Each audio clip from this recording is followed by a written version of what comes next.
Man, oh man, it is easy. It is really easy to brag when we're up in Bitcoin, but it hurts when you fall 10% in a day, you know? I wanted to go live on a down day. Ironically, right after I was doing a bragging video about buying more over 60,000. So I wanted to talk about Bitcoin on a down day. I want to talk about this proposed ban over in India. It hasn't gone through yet, but it looks pretty certain that they are going to ban cryptocurrency. But there is a lot of talk about what will actually happen over there. And I wanted to go live to talk about this whole subject. I don't think that it will be a negative on Bitcoin if India decides to ban it. I think it'll be a negative on India. That's my personal opinion on it. I think it is doing them a major disservice over there because now what is, very possibly a next currency across the world, a multinational currency, now your citizens can't partake in that new event, in that new very important move to digital currency. So, and it's kind of sad because India is like very, very ahead on technology. Maybe a lot of people don't know this, but I mean, it's like a Silicon Valley over there in India. They're extremely ahead on tech. So it's kind of odd to me to see that. But what I see from that is this isn't the dollar. This isn't, the yen. It isn't a euro. It is something that is money everywhere. It is in Satoshis.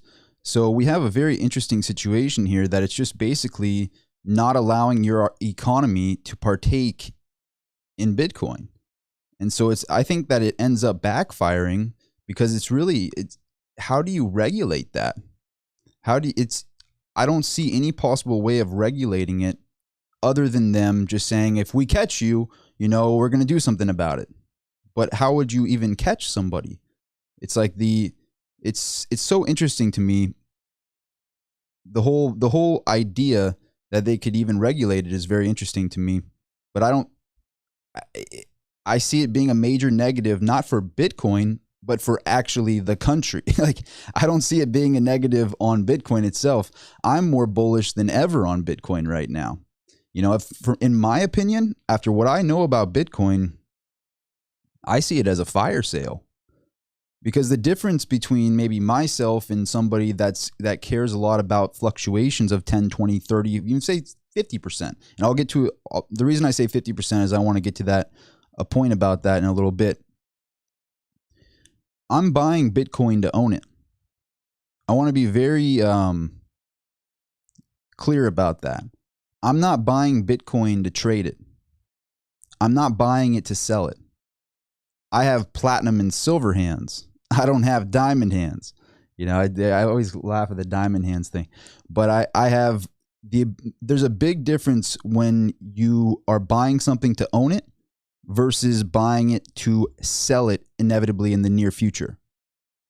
Most people that are really big on Bitcoin and understand the way Bitcoin works, they're buying it to own it. And the reason for that, and this is why I'm so bullish right now, and I guess I should say I have to always do this disclaimer, I'm not a financial advisor. Nothing in any of my videos, including this one, is to be taken as financial advice. I'm not a Series 7, so disclaimer, not to be taken as financial advice, just education based on my personal opinion, could be wrong. The reason I'm so bullish on Bitcoin is very simple. It's very simple. I'm just going to point blank say it. The reason I am bullish on Bitcoin is because the gains that happened over the last, 8 months, 6 to 8 months, has been tremendous. So if you are in that bracket of people that bought Bitcoin within the last 6 months, which many of them are, including Tesla, including a lot of the buying going on with Michael Saylor, there's some billion-dollar buys, multi-billion-dollar buys going through over this past 6 months. If they declare a capital gain, if they sell it, so everybody that's into technical analysis here, this is like a little bit more of a macro and micro technical analysis, but anybody that understands capital gains, which means you have to hold it over a year. So if you have declared a multi-billion-dollar gain Say you're Tesla and you've declared, hundreds of millions of dollars in gains. If you sell it, you lose 40 to 50%. So basically, you have a 40 to 50% cushion to not sell it. Like when you realize that, it's like, wait a minute. Anybody who bought Bitcoin within the last year that isn't past the capital gains period, if they sell their Bitcoin, Bitcoin might as well have fallen 40%. So I want everybody in my audience to understand that if you sell within 1 year, you are now basically accepting Bitcoin falling 40%. It's pretty mind-boggling when you realize that. It sounds so simple when you hear it for the first time, but it struck me off guard just the other day. I think we came up with it in the last live stream. We were talking in the last live stream, and I'm like, wait a minute. Why would this point wouldn't be as serious? It wouldn't be that big of a point if Bitcoin didn't just jump tremendously within the last year. If Bitcoin was flat and then it fell 10%, and it was within a year, this argument would hold no water. It wouldn't make any sense, this argument. But the fact of the matter is Bitcoin skyrocketed. So you have a lot of people with big gains, and they don't want to have to lose 40%, 50%, or whatever their bracket is after paying capital gains. That'd be detrimental. So basically, if you had a big gain in Bitcoin, you basically have a 40, 50% buffer to not sell your Bitcoin. So it's very interesting when you look at it from that perspective. I think they're buying hand over fist right now. I think weak hands are getting shook out. And again, it's not easy to go live on a day when it seems the sky is falling. Right now, let's take a look at Bitcoin.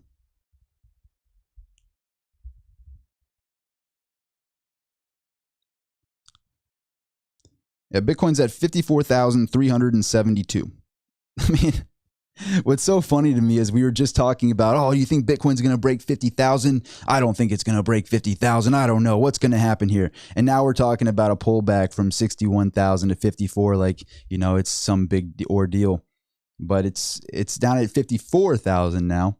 It's pretty impressive where it's at, to be honest. But I wanted to go live on a day when, it's easy to go live when things are going good, when things are just only going up.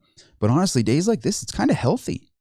Like, look what happened on this last pullback. It fell to 43,000. What's the next thing it does? Skyrockets to 61,000.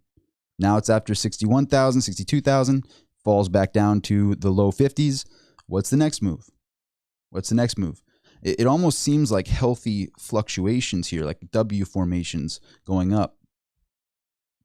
But this whole ban in India, I think it doesn't backfire on Bitcoin. My prediction is that it backfires on India because it's damaging to your economy. If all the other economies are allowing Bitcoin, if there's just one place in the world that allows it, then everybody that's in Bitcoin is going to go there. It is going to damage whatever person doesn't get on the train. Well, they miss the train. And all the other countries do get on the train. And all the other companies that are invested in Bitcoin. Now, any company that's based in India, they can't buy Bitcoin like Tesla did. So all of these companies that are going to be getting much further ahead from getting to Bitcoin, now they can't partake in that. And I think it's a major disservice to their people. It's a real bummer because India is really on the up and up. They're really on the up and up. If you have researched into India, if you traveled there, I haven't traveled there, but I've talked to a lot of people, developers and stuff. Very, very, very intelligent people in India, And so it's like, how do you even, they're in a tech boom over there. It's like a Silicon Valley. And so it's like, you want to regulate them on tech? Like, how are you going to regulate them on a tech that's like pretty much unregulatable? Is that a word? I don't know. But that you get what I mean. It's like, how are you going to get them to, I just don't, it's one of those things where the most money is made when you can look past smoke and mirrors and you get into a stage where you buy things with conviction, regardless of what the smoke and mirrors are telling you. You have studied both sides of the argument. You've studied what you're investing in, and you think that it's undervalued. It's like that's where the big money seems to be made, is when you can finally look past all the smoke and mirrors and go into what you truly believe. Don't let the hardest thing is like, what's that, StockTwits? Anybody here on StockTwits? When you go on StockTwits and you scroll through that thing, it's like, I go bipolar or something. You go through all these emotions. You're like, it's going to the moon. No, it's not. It's going to the moon. No, it's not. It's like, I don't recommend going through the forums on days when things are down and stuff. I recommend like going in a corner of a room and just thinking to yourself. It's like, so the internet can bring so much emotions out of you, but the ultimate feeling that I get from it is, this is a fire sale. This is a fire sale, because myself and people much, much, much larger than me in the Bitcoin space, we're not buying it to sell it. I have sold this much of my Bitcoin. That's how much of my Bitcoin I have sold. Since buying, the first full coin I ever had was before 10,000. The amount of Bitcoin that I've sold is that much. And all I've done is buy more. And so if anything, if I lose tens of thousands of dollars on it going down this much, I should be really stressed out. It should really bother me. And it does. It does. But I want more. I want more. Just like I want more silver. Just like I want more platinum. The little fluctuations, this is a big fluctuation, but in my eyes, it's a little fluctuation based on how much it's gone up. But I'm buying it to own it for the long haul. And if I was buying it to sell it, that would mean I'm a trader, and I'm not a trader with it. I believe that this asset goes up to being worth roughly $500,000 in the near future. And in the near future, my prediction would be within 3 to 5 years, I think Bitcoin will probably be around 500,000 a Bitcoin. And the thing that I've realized, and this is why I'm bullish on silver as well. The thing is, I've said it from the very beginning of my channel. My number one position is silver. My number two position is platinum. So just know this, I am much, much larger on those two assets than I am on Bitcoin. Silver, platinum, Bitcoin. Platinum and Bitcoin are getting pretty close in size, but silver is still my number one position of all of my positions, especially with everything going on right now. I just want to keep doubling down on those three positions. I'm not really looking to go anywhere else. There isn't a stock that interests me. There isn't anything about the dollar that interests me. Build my company and stay in those assets. That's my ultimate choice. And when any of them are on a fire sale, I want more. That's how I feel about it. And so if Bitcoin goes down, I want to buy more. And if silver goes down, I want to buy more. That's how I feel about it. And I genuinely, after studying the way the dollar is working and the dilution of the dollar, I mean, what are you going to do? Stay in the dollar and lose 25% per year? I mean, in the process of 4 or 5 years, you'll be negative in a sense. It's like it's getting diluted so fast that where are you going to park the money? What's the stable place to park it? The options are so limited.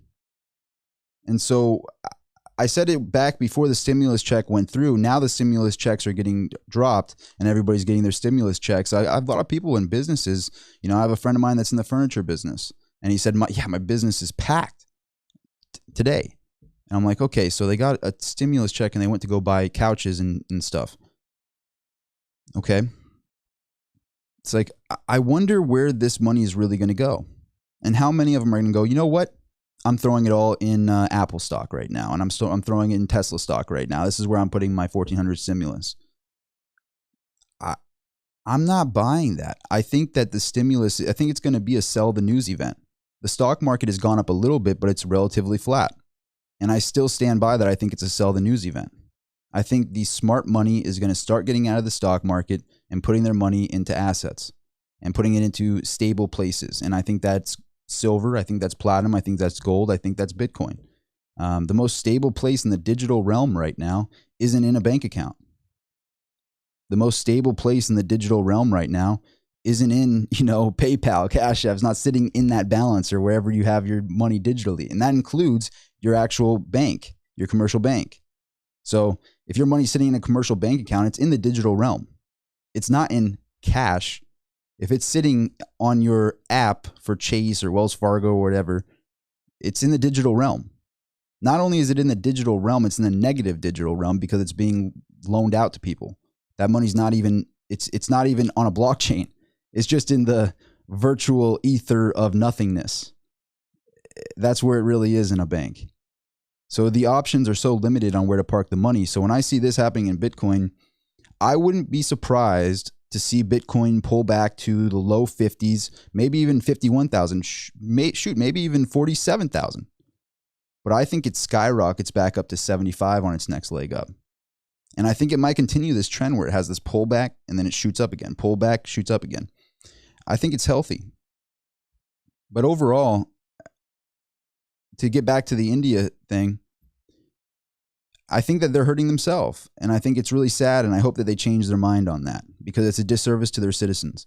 And it's a disservice to the tech community over there because they're really on the up and up. And I don't just say that. I mean, India is really on the up and up. Some extremely, extremely intelligent individuals coming out of India, especially in the tech space, So I hope they can change their mind on that. I hope they realize that it's a disservice to their own citizens. And I don't think it's a negative to Bitcoin. I think if anything, I think to be honest, I feel like it backfires. I feel like people want their sovereignty. I think everyone around the world wants their individual sovereignty now, you know, and there's no better way to have your individual sovereignty than to be out of fiat currency. The best way to have your individual sovereignty in this current day and age is to not have fiat currency or to limit the amount of fiat currency you have. That is textbook the way to have sovereignty. And I think that it backfires. If anybody tries to regulate it, if another country decides to regulate it, I feel like the citizens are going to be very disappointed on the disservice that's happening to them. And they keep in mind, everybody, because I'm big on silver. I'm big in precious metals. This could happen with precious metals. Really wrap your minds around that. This has happened in the past in precious metals. 1933, Roosevelt made it so it was illegal to have gold. You know, so this has happened where they basically stole all the gold and then fixed the price of gold. So the difference with Bitcoin is they can't steal all the Bitcoin. They can say they can regulate an exchange, but the problem is now with Bitcoin is, you know, that like that Drake album cover where it's like, if you're reading this, it's too late, you know? It's like, I feel like that's Bitcoin's new motto. It's like, if you're trying to regulate this, it's too late. It's too late. We've already mined 19 million of them. They're already dispersed in individual wallets. It's already out there. It's too late. In 2013, if every single country got together and outlawed Bitcoin, I think it could be regulated back in 2013. But now, it's just too decentralized. I think it's too late. And if our crazy predictions on this channel, if Elon Musk gets involved and puts these satellites in the sky, which he's already done, Starlink, he's already deployed it. If it's in the sky, then nothing can really, then it's impossible to regulate it. Then all the countries just got to stare at satellites and be like, what's up there? You know, Janet Yellen's got to go on her lawn and be like, what are you doing with the satellites up there? The Bitcoin, stop it with that. You crazy kids, get out of the sky. What are you doing up there?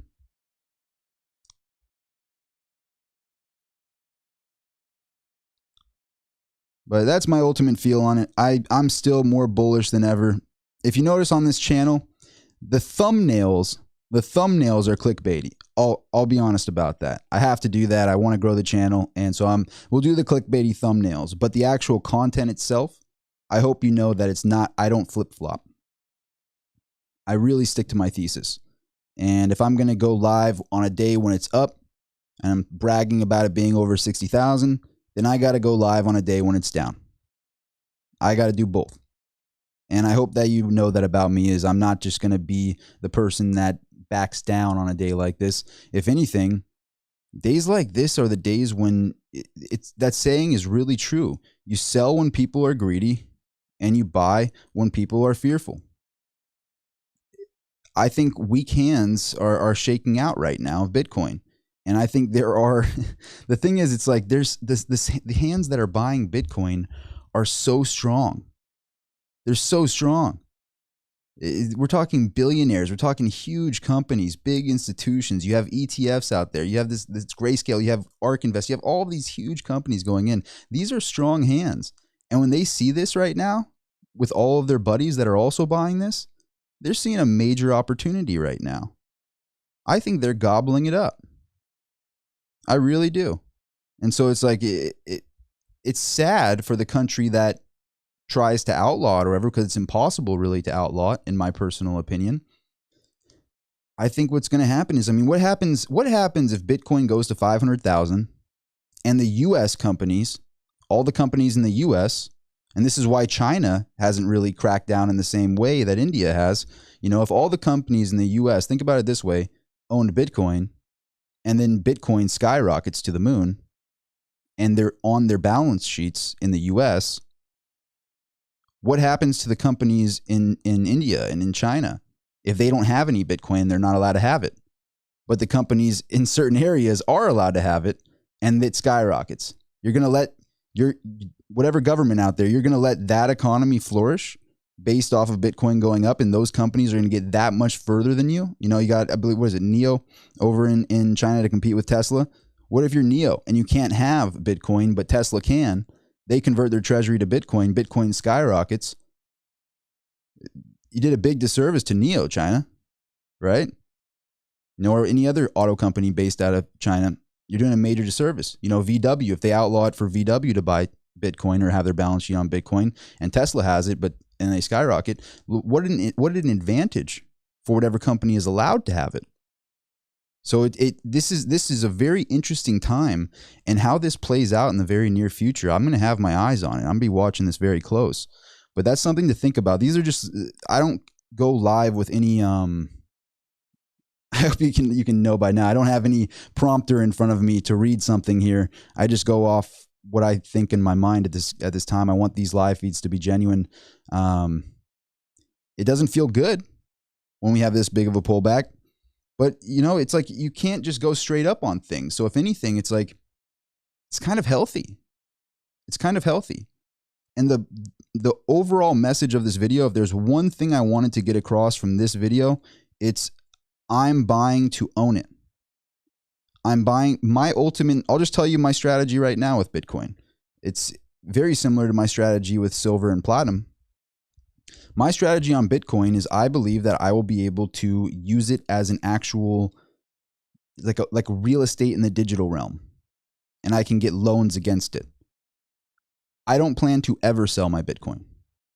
And that's what Janet Yellen is so afraid of. That's why she's trying to propose something that's impossible. In my opinion, is impossible, at least.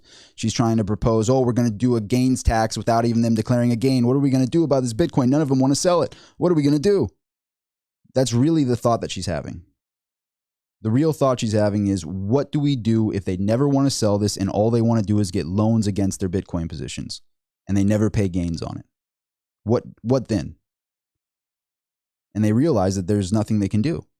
Because if they do make you pay gains on something prior to you ever selling it, well then who wants to be in stocks? That just nerfs the entire world pretty much in the US. It's like, what, we have to pay gains on everything prior to even having a gain? What do we do? Like, how do you even have an interest on your money? How is that? How could somebody that is considered a world-renowned economist say something so outlandish? Like, I have other words I want to say, but I'm going to try to keep it, PG. It's like, how does somebody that is considered a world-renowned economist say something like, oh, we want to declare gains prior to you ever even selling for a gain? Like, I'm in my late 20s.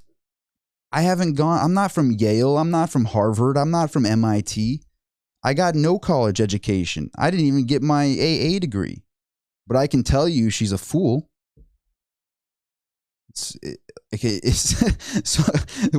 I don't know what school she went to. I don't know what her resume looks like, but I can tell you it is the most foolish thing I've ever heard, to say that you are going to force somebody to pay a gains tax prior to them even getting a gain. It's like, it's not possible. Or are you going to put that across the entire Wall Street? What about all those Wall Street people in your pockets, Janet Yellen? Are they going to be happy about that? They're not. And so if people are buying Bitcoin and they're planning to never sell it, and this includes large companies converting balance sheets over, I mean, Michael Saylor's company has over $5 billion of Bitcoin right now. They converted their whole balance sheet. 1.5 billion from Tesla. If I was them, I'd be gobbling it up right now while I could. Because the thing is, what would be so interesting, and I believe it was Michael Saylor that pitched this to Elon Musk, they dabbled and bought 1.5 billion. But if they converted the entire treasury, what that would essentially be doing and I wonder if it'll happen. I wonder if they will do something like that. If Tesla converted 20 billion, their entire treasury, into Bitcoin,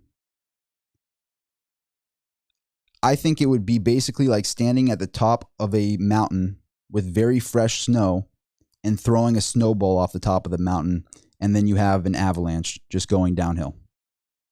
I think that's what it would essentially be doing. And I think it's already done that in a small way. But if there was a large move like that, like a really large one, I mean, Michael Saylor's already kind of done that with 5 billion. I think he started it. But if another company goes, and now Tesla's, if Michael Saylor's 5 billion, and then imagine Tesla does 20 billion, what's next? Amazon? Apple? If Apple, then, the most genius move that you could do if you were Apple in a financial situation would be convert 100 billion into Bitcoin. Convert 100 billion into Bitcoin, and then you would do such a favor to your shareholders, because that would just immediately make Bitcoin the most legit thing ever. I mean, if Apple decided to put, say, even a $50 billion position in, and they have a lot of cash over at Apple that they're just looking to do something with. It's actually, let's think about it in a different perspective. Let's take Bitcoin out of the picture. Apple has been doing a major disservice to their actual investors for a very long time, because they are sitting on an asset that is heavily diluted to the tune of roughly 25% annually. So by sitting on that cash position, Apple has essentially been doing their shareholders a major disservice. Take Bitcoin out of the picture. So what that tells me is Apple has to do something with this cash.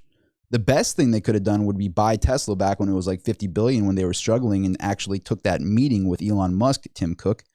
You fool. You fool. Steve Jobs would have bought him in a heartbeat. It'd have been like, what? They want how much? How many billions do we have in the bank? You mean to tell me we have 150 billion in the bank and they only need 50 billion? No, we have 200 billion in the bank and they need 50 billion. Let's offer him 30 billion. See if he takes it. I feel like that's exactly what Steve Jobs would have done. But Tim Cook didn't even take the meeting. You fool. But that's just my personal opinion on that.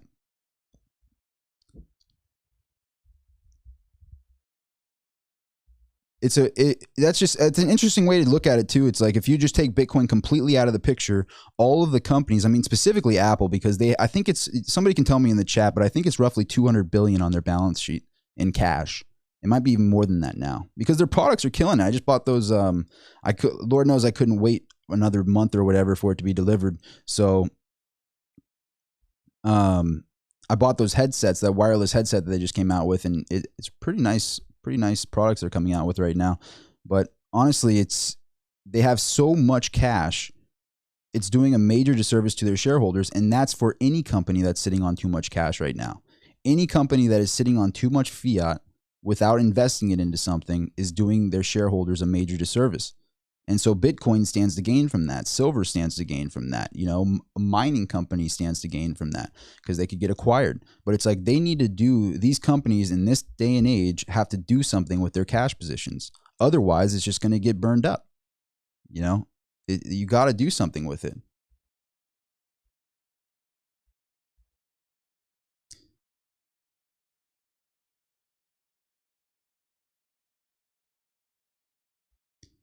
Hugh Man says, if you're killing it with Bitcoin, at least take some profits and buy land so you can feed yourself just in case things don't work out. I'm not opposed to that, Hugh Man, but the thing is, I wouldn't take profits, and this is the most genius thing. I mean, we have almost 300 people in here. This is the most genius thing ever that I didn't come up with. I heard Michael Saylor talking about it, and I'm like, You can do that? No. Okay. I'm all in. Like that was the moment where, I mean, I'm not all in. I have much more precious metals than Bitcoin. But when I found out that I could get a loan against my Bitcoin. Now, keep in mind, it's not, my net worth isn't in Bitcoin. So if Bitcoin crashed and I had a loan against it, the real person at risk is the person that gave me a loan, if I'm being honest. But I wouldn't be all in on Bitcoin. So I could get a cheap loan against my Bitcoin, and a very favorable loan, 1 to 2% loan, a loan that is less than, inflation of the dollar. If I can get a loan that is less than the inflation rate of the dollar, I could then go use that loan, never sell my Bitcoin, never declare a gain on it. Because you got to remember, if I buy that land with my Bitcoin, like Tesla might be accepting Bitcoin soon, right? If I buy a Tesla with my Bitcoin, well, you might say, okay, well, Bitcoin's 50-something thousand, the Tesla's 50-something thousand. I'm just going to buy a Tesla with it, right? No. What did you buy that Bitcoin for? I bought it for 10,000. I basically got a free Tesla. No, you have to declare a $43,000 capital gain. So really, now you cut that 20-some thousand off of it. So now you have to pay 70-something thousand for that 50-some thousand Tesla, because now you have to declare a gain by buying it with that Bitcoin. However, if you got a loan against that Bitcoin to pay the monthly bill for that Tesla, you never declared a gain, and then that Bitcoin stays there and continues to appreciate in value. So then you really get a free Tesla that way. And that is basically a crash course in the rich dad, poor dad method. That was just my simplified way of saying it. So I hope that helps some people out there. Now you don't need to read that book anymore. Just kidding. It's a great book. And Robert Kiyosaki, I love you, man. Really helped me when I learned that. But that's, I just told you guys, I mean, if you want to know how the rich get rich, I just dropped it on you right there. So please share my videos and help this channel grow, because I should be being like, and I'm going to stop the live feed now and join my Patreon for $59.99 a month, and I will tell you more about this. It's like, no, I'll just say it. I'll just say it. But that's like the most genius thing you could ever do. And that's what I look at with my silver. I look at that with my company. I look at that with my assets. Getting loans against your assets is the most genius way to get rich ever, because you never declared a gain. And I'm not going to get political about it. I'm not planning to get political about it. But our last president, they're talking about, we give him, let's see your tax returns. Let's see your tax returns. I'll help you guys. Probably didn't pay anything. To anybody that was curious, he probably didn't pay anything. So if you don't know that, he's a real estate guy. Like, it bothers me, the irrational things. It bothers me. It's like, you want to know what his tax return was like? He didn't pay anything. It's probably barely anything on it, because you know what it's called? A 1031 exchange. Every time his building appreciated in value in New York, say he had a $50 million building and he sold it, he probably bought a $100 million building. So he moved that money through a 1031 exchange and didn't have to pay $1 in taxes on it. It's business. It's part of the game. Learn the game. That's the game in real estate. It is what it is. So as long as the 1031 exchange exists, that's what real estate guys are going to do. And then they're going to rent it out, and they're going to pay taxes on the cash flow. They're not going to pay taxes on the huge gain of the 50 million, but they're going to pay, the cash flow gains. So the cash flow is king. And everybody says cash flow, cash flow, cash flow. That's what they mean by cash flow. It means the asset is tied up and appreciating in value, and you don't have to pay gains taxes on it, while that is making you money and you're getting cash flow out of it. And I plan to do that with my Bitcoin. So if you want to know how to really get a free Tesla with Bitcoin, it isn't buying Bitcoin at 1,000 to trade your $54,000 Bitcoin for a Tesla. That's not the way you do it. The way you do it is you keep your $54,000 Bitcoin, let it continue to appreciate in value, get a loan against it, and then finance that Tesla and use that loan to pay for the Tesla monthly. Now you got a free Tesla, because if that Bitcoin continues to go up, then you've got multiple free Teslas. while keeping your cash flow. You might have gotten a big loan and you only finance it to pay a low monthly amount. So then you even have more cash flow on top of that with the loan that you got from your, so then you could buy land with the extra stuff or buy real estate with the extra stuff. That's how it works.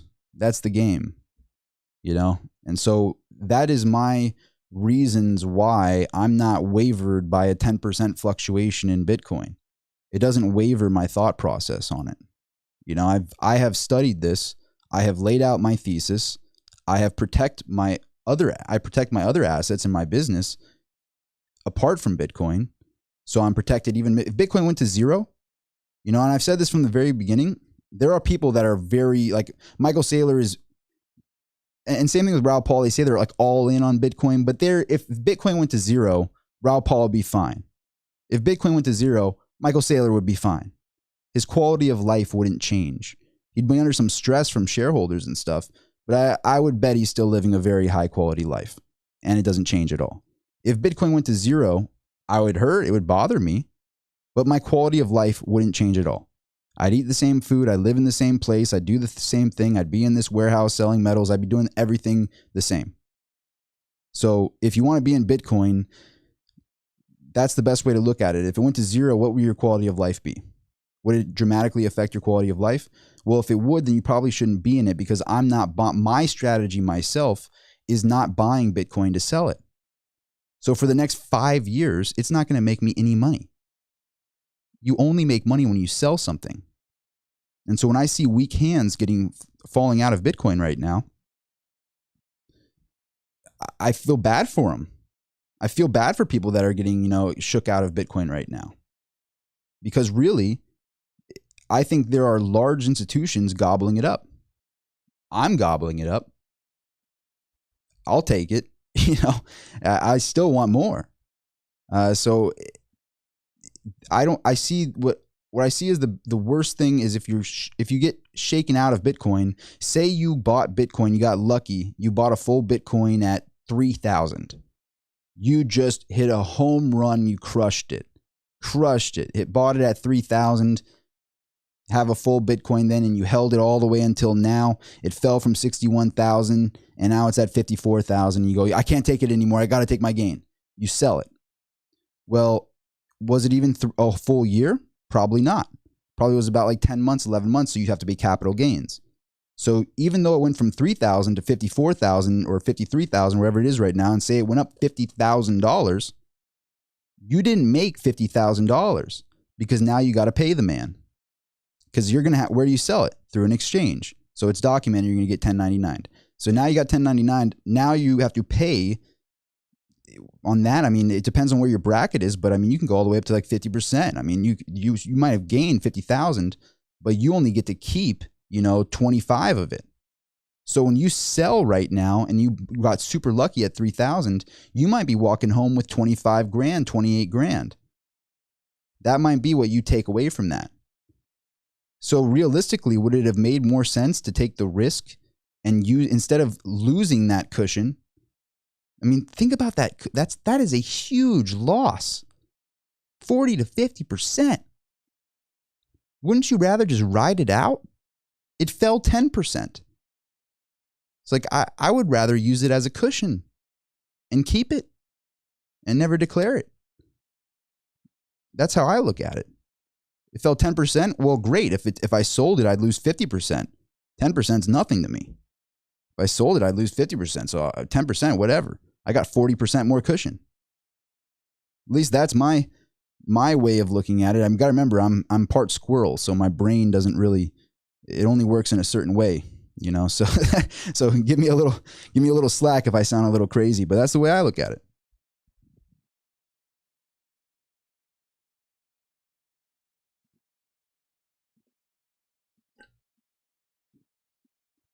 But sorry if I rambled too much, guys. Let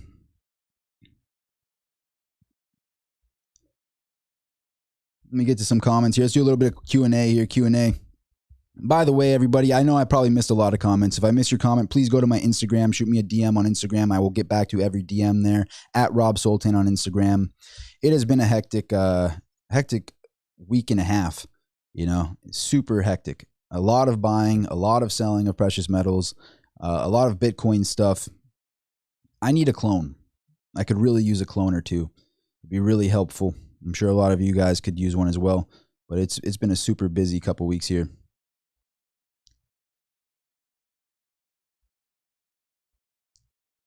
But I hope this information helped you. I really hope it helped you in some way. And I'll stay live and we'll do some Q&As and keep getting some questions in here. But I wanted to just talk about my overall sentiment on how I feel on a pullback like this. Let me pull up. Where's Bitcoin's price right now? Yeah, it's at 54,597. I mean, I think what it is back when I was an options trader, when I was trading Tesla options back in like 2015, 2016, I was big. If I had just sat on my hands, I think that's where I get my conviction from, is from my failures. The biggest failure I ever had in my life was getting into options trading. That was the worst failure I ever had. I finally got lucky in 2020 on some Tesla options, and I made a lot of money on Tesla options in 2020. But prior to that, it was so much stress on me. I lost a lot of money in options, because if you know what options is, it's basically like, betting. You have a certain time duration. You say, I bet you Tesla's going to go over this amount in this amount of time. And the premium often gets crushed. The options markets are extremely manipulated. Tesla is one of the most expensive call options or put options to buy. There's a huge premium on them. Just like there's a premium on silver, there's a premium on call options. And the options market really got me, it got under my skin, and it was not profitable. The best thing I could have done, and I would be worth many, many millions more if I had just bought Tesla stock and sat on it and leveraged against my Tesla stock and gotten margin against my Tesla stock. If I had done that, I would be worth many, many, many more millions than the amount of money I have right now. So that was my worst failure I ever had, was getting into options. And if I look back on it, I feel like I just got lucky. I sold out way too soon in 2020. I could have made a fortune more if I had sat on them. But at the end of the day, when I got the overall thing that I learned from that is, if I care so much about the day-to-day, and the day-to-day might be 6 months, it might be a year, it might be a month. But when you're options trading, it expires at a certain time. And if it falls tremendously. If it falls 20%, but you're holding call options, you might lose 80%. So it's like the stress of these call options and worrying about the day-to-day of something and the technicals of something. It was not only extremely painful and stressful, but it also ended up making me lose a fortune. So I lost my time, I lost my sanity, and I didn't make nearly as much as I would have made if I just took my hands, sat on them, just did nothing, and just owned it. Said, I believe in this. I want to own it. I'm going to own it. If I need money against it, I'll get margin against it. If I need money, that's how I'll get money. But I don't need quick money. I want to own it, and I want to own it for 5-10 years. If I had done that, Mineral Exchange wouldn't exist. This channel probably wouldn't exist. I'd probably be in Bali somewhere right now. So I guess my life would have been different. But the first Tesla shares I ever bought was in 2013. 2013. So I guess you could do the math. And I had quite a few of them. I had put my entire college fund in Tesla and Apple. And then in 2014, I learned about call options. But I learned from that. And so why did I talk about all that? Because I want to do with Bitcoin everything that I didn't do with Tesla and Apple back then. That's what I want to do with Bitcoin now. That's how I feel about it. So it's not like I'm not Babe Ruth sitting there hitting home run, home run, home run. You learn these kinds of things from failing miserably. Like horrible failures. Living in the back of cars, like on couches, couch surfing, like just completely losing all of your money in a stock market, and gambling, being at a casino 24/7. So I guess my nerves are kind of fried when it comes to like a 10% fluctuation on a day. If I cared a lot about it, and when I lost tens of thousands of dollars today, if silver falls $5 and Bitcoin falls 20% or something, and I lose all this money, I wouldn't be like, I don't think I'd be extremely happy that day. but it wouldn't like affect my sanity in the same way that call options were affecting my sanity, because I'm buying those things to own them. I'm buying those things with conviction. I believe in my thesis. That's my play. I'm buying them to own them for the long haul. And that's my message, I guess. That's my message, I guess. Am I more bullish on silver or Bitcoin? That's a great question. That's a great question.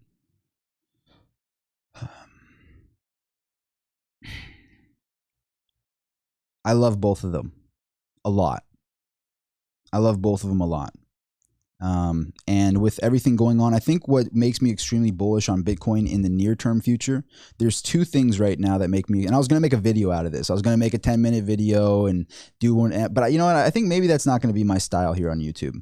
You know, there's overly edited videos that are like 10, 20 minutes long, and they like make you watch all the way through, and it doesn't really tell you anything. But I learn the most information when I'm on YouTube myself. I put on like an interview with somebody I want to watch, and I'll put my wireless headset in, and I might not even be watching this. I do the video in addition because it's cool to do the video.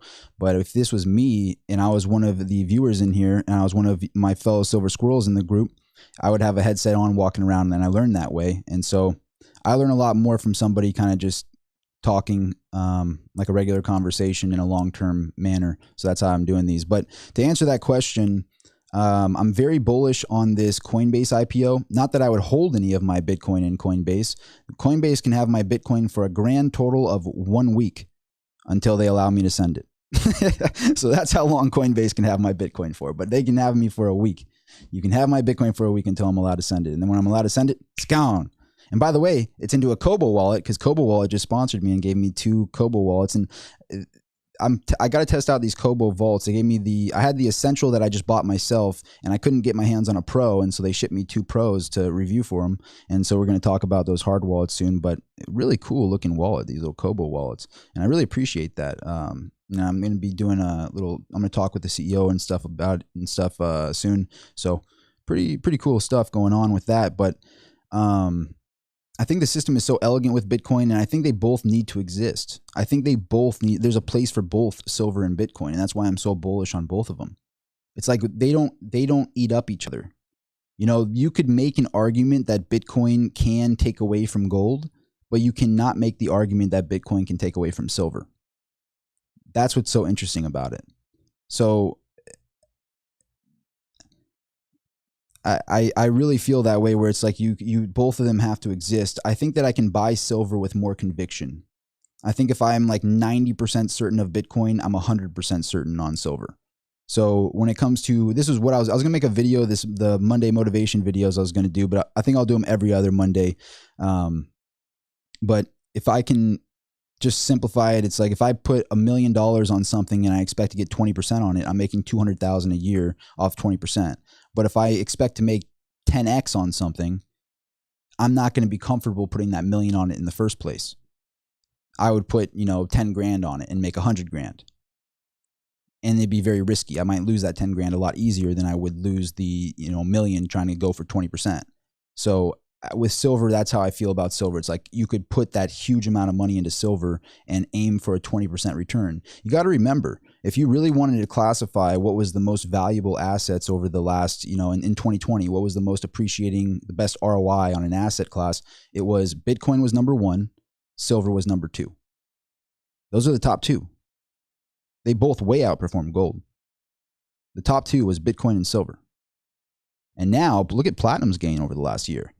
2021, it's looking like right now, I would imagine if I was going to take my prediction on the top performing assets, it's probably going to be Bitcoin again, silver, and platinum. I feel like those will be the top 3. I think it's like I really do think that way. Platinum didn't make 2020's gain. I don't think it made top 5, but I think in 2021, after the gain it had over the last year, look at the yearly chart on gold versus silver versus platinum. I got to make some videos on that, but silver and platinum are crushing it right now. And silver's it's just so undervalued. It's ridiculous. It's so undervalued. It's ridiculous. I don't know if I just said like a yes or a no, which one I like more than silver. I mean, on a percentage basis, I have a lot more silver. On a percentage basis, I have a lot more silver, and I can buy silver. I'm buying Bitcoin with conviction too. but I can buy silver with even more so conviction. Does that make any sense? I hope I make a little bit of sense there. Blue Lotus Waters, I really appreciate that, man. Thank you. He says, thanks for sharing. Now I understand where your unshakable trading philosophy comes from. What do you think about trading futures with Bitcoin? I really appreciate that, Blue Lotus. Thank you. I'm not interested in trading it at all. So when it comes to like futures and all of that stuff, maybe some people get me mistaken and they think I know a lot, like a vast amount of knowledge about trading. I know a bit, but I'm not interested in doing like any short-term technical at this stage of my life. I think maybe before I had a bit of a nest egg put together, I would be taking more risks. You know, you have to take risks to get your first nest egg together. So if you're trying to get your first 10, 20 grand together, your first 5 grand together, you know, to put into a trading platform and flip that money, or build a business, whatever you're trying to do, then I can imagine taking risk. I can imagine you wanting to get in Dogecoin or, you know, taking risks into futures markets and stuff like that, to get that first nest egg together. And so I'm not opposed to that because you got to take risks to get reward. But at this stage in my life, I guess I want to buy things and just own them. Like that's really how I feel about it. I just want to, when I'm building my company, I want to buy the right domains the first time so that I own the .com. And I want to build everything the right way, and just own it. I'm not looking to trade things anymore. I'm not looking to take gambles anymore. I'm just looking to continuously own the things that I'm putting my money into and build things that get cash flow. Because in my eyes, making 10 to 20% a year on my money, I'll live a very good quality of life in that way. And so my aim is to just continue doing that. If you continue compounding a good sum of money at 20% a year, you're going to be doing pretty well. And so I like to set the bar kind of low and aim like 10, 20% annually on my net worth. And if I outperform that, great. If I don't, I'll be all right. And so I just kind of want to keep the bar super low like that and just keep building things. I think it really, if you wanted to know like the deep down feeling is, it's from losing as much as I lost in options. I had years when I was like, I started options trading when I was 18. So this is 9 years ago. 9 years ago is when I first made my options trades. And I learned right when I turned 18 when I was allowed to stock trade. Ironically, the first stocks I bought was Apple, Tesla, and this weird company called GTAT, which is like the sapphire glass company. I think they went bankrupt, but they ended up like, there was a rumor that Apple was going to use them, and it made me a fortune overnight. I put like 2 grand in it, and it literally like 5x'd, and I was like, no way, it turned into 10 grand. I'm a genius, you know? And so now I know that philosophy. Like if it comes easy, it goes easy. So I had made easy money in the very beginning when I was younger. And then ironically enough, the first stocks I really bought was Tesla and Apple. And then because I made that easy money on GTAT, I'm like, well, how do I do that again? How do I leverage? How do I do this? And so I learned about options trading. The worst thing that ever happened to me. So yeah, I guess it just comes, that's why I don't like trading anymore, is because there was years where I made like 50 grand in a year. And back when you're 18, 19 and you make $50,000, you're like, oh, I'm a genius. I want everything. I want to drive Ferraris down Rodeo now. I got 50 grand, you know? And so it's like, I had some years like that where I made a good chunk of money when I was younger, and then I lost like all of it and then had to rebuild it again and then wait tables to rebuild it again. And that was like, there was so much ups and downs going on that it's like, now that I have a little nest egg put together, it's like, I don't want to risk it. And people would think I'm crazy because Bitcoin is technically a large risk, but Tesla was a very large risk back then. That was back in 2013, and mainly 2011 to 2013. That was when like Jim Chanos was out there, was when all of the short sellers were out there saying about how bad Tesla was and it was going to zero, it's going to go bankrupt. They were on CNBC every other day, specifically Jim Chanos. You don't see very much of him anymore. He comes out of his shell like every 12 years. And that was just one of his hibernation times when he came out of hibernation. And so buying Tesla back then was very risky. But if you had just bought Tesla back in 2013, you'd be pretty happy you did that. And so Bitcoin, it's like, yeah, it's risky right now. But Tesla was back then too. You know, it's in the same way. And so I believe in the future of Bitcoin, and I want to support that future of Bitcoin. And I don't see anything better. Until I see something better in the digital realm on how to store my money in the digital realm, I will go to that. But right now, there's nothing better. What am I going to do? Put my money in a commercial bank? Let Jamie Dimon hold my money? By the way, Jamie Dimon's coming out with his own cryptocurrency like ETF or something like that. Don't do that. Don't pay him 2% or whatever, 1.5% to manage your crypto money after he was trashing on the crypto market for years. It's like, this guy, he's got no soul. Has no spine. It's the craziest thing.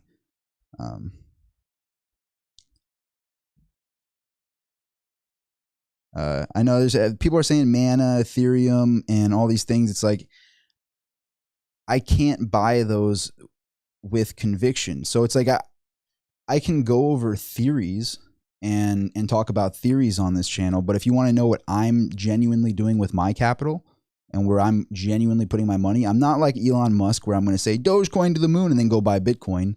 I'm going to tell you I'm buying Bitcoin, and I'm going to be honest about it because I have nothing to gain by telling you that I'm buying Bitcoin.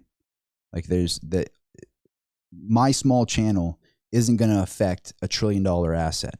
You know, I'm just telling you what I'm doing. I can't get into Ethereum. I can't get into Theta. I can't get into Mana. I can't get into Polkadot. I can't get into any of those altcoins because I just can't get behind them until I see major adoption. The thing that made me get very big on Bitcoin is when I saw large companies and large investors getting in. When I saw Cathie Wood put her $500,000 projection on it, that was very interesting to me. When I saw Michael Saylor put his entire treasury into it, very interesting to me. You know, listening to Raoul Paul put his net worth in crypto, very interesting to me.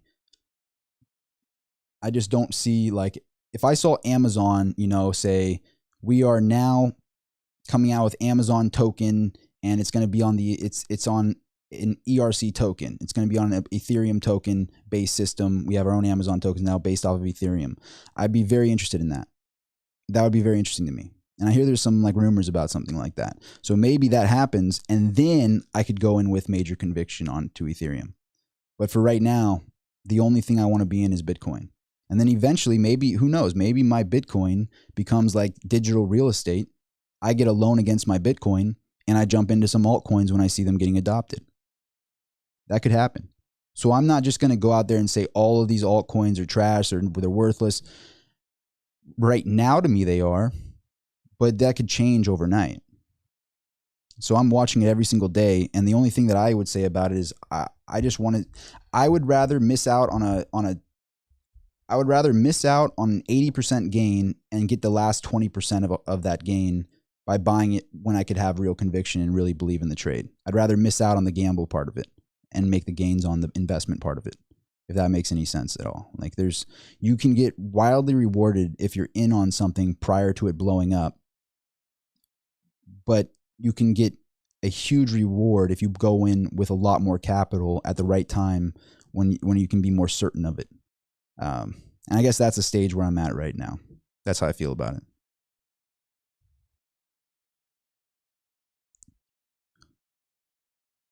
You don't want a gold watch. You know, people give me, you know, it's funny. I should go in the other room and grab that. Think about my watch, all right? Because everybody sees me with a gold watch and they see this like gaudy watch, right? And it is that. But I bought it for a reason because it was something I always wanted. I used to wear at like trade shows and stuff when I was first starting out. And even when I had this watch since I was like, bought it in like this weird part of LA when I was, I want to say 19 or 20, as a fake Rolex and a Yachtmaster. It was a steel Yachtmaster with a white face. They didn't even make one of those, but it was pretty well made fake. And I wore it every single day, and I imagine in my mind it was real. In my mind, every time I put on that watch, it was real. And so I felt like $1 million when I wore that watch, even though I was broke. You know, I'd wear a fake Rolex. And ironically enough, I had the opportunity to buy a real gold Yachtmaster, and it was the same exact watch. I should post this after this live stream. I'll post a picture of the other watch on my Instagram or something and show you guys there. But ironically enough, I bought the same watch that was a fake in gold, all original, no fake anything, no diamonds, nothing like that, and there no like aftermarket anything, box and papers. It's called a full set, and I always saw them as being extremely undervalued. Ironically enough, the watch ended up going up $5,000 since the day I bought it. I got an offer for $5,000 more than what I paid for this watch. So I got paid, this is roughly what, a 20-30% return in about a year on this watch.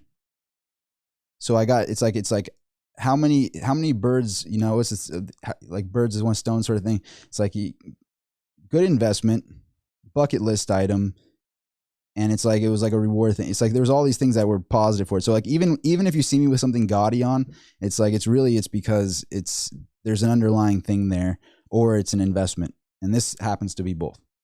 So that's a story on the watch.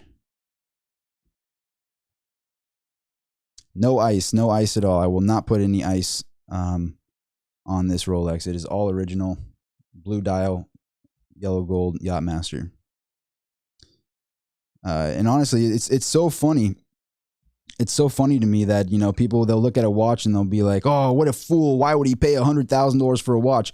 It's like art, you know, some of these guys with Pateks and stuff. It's like, it's crazy. They make so much money on it. Like if you get an AD badge and you're able to buy a Patek from an authorized dealer, and you're like actually a very wealthy person that they will sell to like that. Some of these watches appreciate like 200% since like right when they receive it. It's like they're making fortunes off these watches, and the watch market has been appreciating like nobody's business. So maybe that's just looking at something from another perspective, like looking at it from a different perspective in a way, than just looking at it like, oh, look at this guy showing off over here. It's like, you might not know about the days when I would wear a fake Rolex, acting like I was a hot shot when I was dead broke living in my car. You might not know that side of me and why I chose this exact specific watch. You might not know that part of me. And if you go to my Instagram, I'll share a picture of that. At Rob Sultan on Instagram, I'll post a picture of it there. So that's the real story of that. Robert Carroll, you know, it's funny. I think you're right about that. You know, I used to not really think the law of attraction to me is like a real thing. And this is like when you read the book, The Secret, that was a big book for me, is reading the book, The Secret. If there's one book to read, it's like The Secret was a really big one in my life. But the law of attraction, the way I've always looked at the law of attraction has been, and oh wait, by the way, someone just did a $50. He says, Postmaster, he says, yo, Rob, get me on the live now, Postmaster. I really appreciate the $50, man. That's really generous. Thank you. We're getting to the end of this live stream, so maybe not this one, but shoot me a DM like right now. Put a DM right now at exactly like 10:08 and say I'm Postmaster on reach out to me somehow to I don't know exactly. Just put a comment in saying exactly what you sent to me in a DM or something, and then let's talk in the DMs on my Instagram. We'll do it at a different time, but I really appreciate that, man. Thank you. But back to that with the law of attraction thing, I think it's like a probability realm. The way I looked at the law of attraction and what's happened in my life now, and keep in mind, like I'm not a guru. I'm not some guy that's like done. I'm 27. I just started my journey. You're kind of on the journey with me. Everybody that's subscribed to this channel, everybody that's helped this channel grow, you're really on the journey with me. You know, I'm not like I made it. You know, I'm not in that level of my life yet. I'm really on the journey with you guys, and I want to share the journey in a way. That's kind of how I feel about it. But the way I looked at the law of attraction is it's like a probability realm. So it's not only closing your eyes and imagining what you want, so imagining this Rolex or whatever, but taking a minute step in that direction at the same time that you're thinking about it. So you have to genuinely believe in your mind, I'm going to wear that gold Rolex. I want that exact gold Rolex. That's the one I want. I'm going to wear a fake one until it's a real one on my watch, and my fake one feels like a real one to me. You know, and it really did. When I wore that fake one, it felt like it was real. In my mind, it was real. And I would strut around like it was. And I would make sure that I would never do that. Like I would never ever do that with it. But in my mind, it was real. And I would go like, I let it be like halfway out. I'd be like there with it, something like that. And let just that much of it show. And but that was my step in that direction, you know. And so you take a step in the direction while you believe it in your mind, and then the law of attraction works.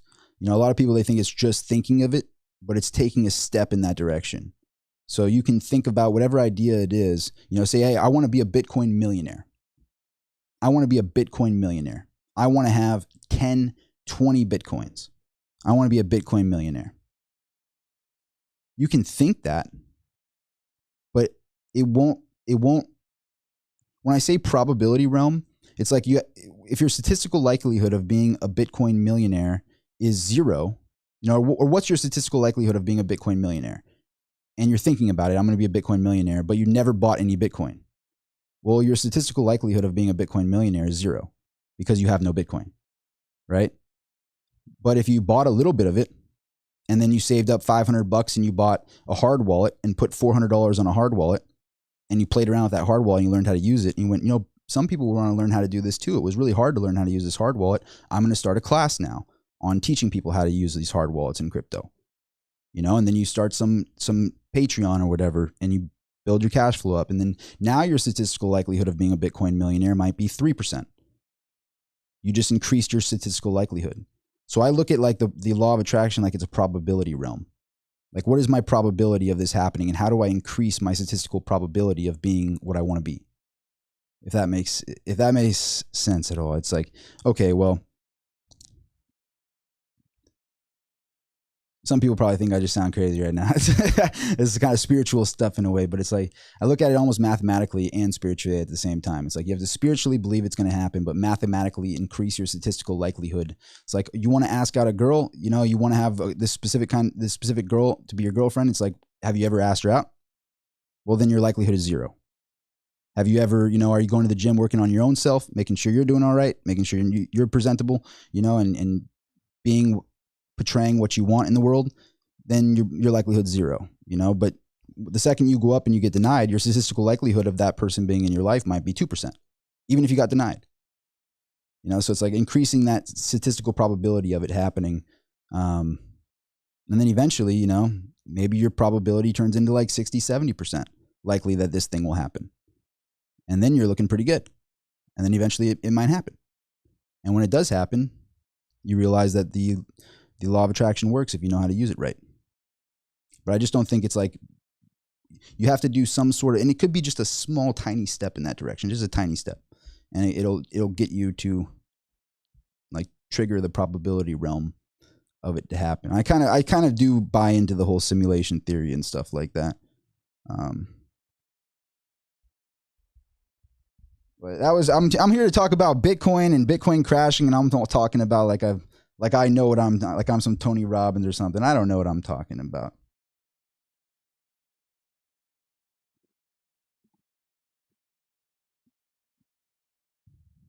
I missed the Motivation Monday video, so I had to throw in a little bit of Motivation Monday stuff in here in this live stream. That's what it really is about.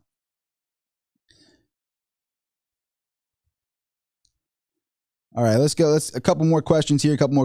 And by the way, to the guy gave me $50 and he said he wanted to be on the live stream. Postmaster, write like a comment saying who you are on Instagram. Like put your Instagram handle in there because $50, that's really generous of you. So put he says XRP. So that mean that what you're sending me on Instagram? Something XRP. Put like a comment under your handle here and then send me a DM on Instagram and I'll get back to you. But yeah, I'll get to some more. Let's get to a few more questions here. I'm going to keep this live stream. It's a little late. It's like 10 o'clock. And you guys know me. I'll be up till midnight or something. And I got to get some sleep at some point. Hey, and F all the people that didn't believe in you and you were rocking the fake rollies. Hey, I'm with you, man. I'm with you. But I would hide it. I'd hide it. Oh, this is how you know it was real. I'd put it like that. I'd like put like half of my sleeve, like just let the little Rolex, the fake little Rolex thing right there show, just so they could see that part, but never let the dial show, only like half of it. But it is very funny that I always was attracted to this specific model is super undervalued. And in my mind, I'm like, I like it more than a president. I like it way more. I had the rose gold president, and it's like I like it way more than the president. It's just a beautiful looking watch. I just always was attracted to it, and so it ended up being a reality. So it's maybe that's, I want to share the other side of it too, because it's like clickbait. Part of it's like, okay, well, if I wear this watch, then I fit a persona. Maybe people will listen to the things I have to say. If I wear this fancy watch or something, you think about those ends of things. But really, the truth behind it is it was something I always really wanted bad, and it's an investment. It's made me money. So don't think about it as like, oh, it's only a show off thing. It is a show off thing, but it also is a show off thing that pays me to show it off in a way. So it's kind of, and it's a bucket list thing for me too. So that's the real truth about it.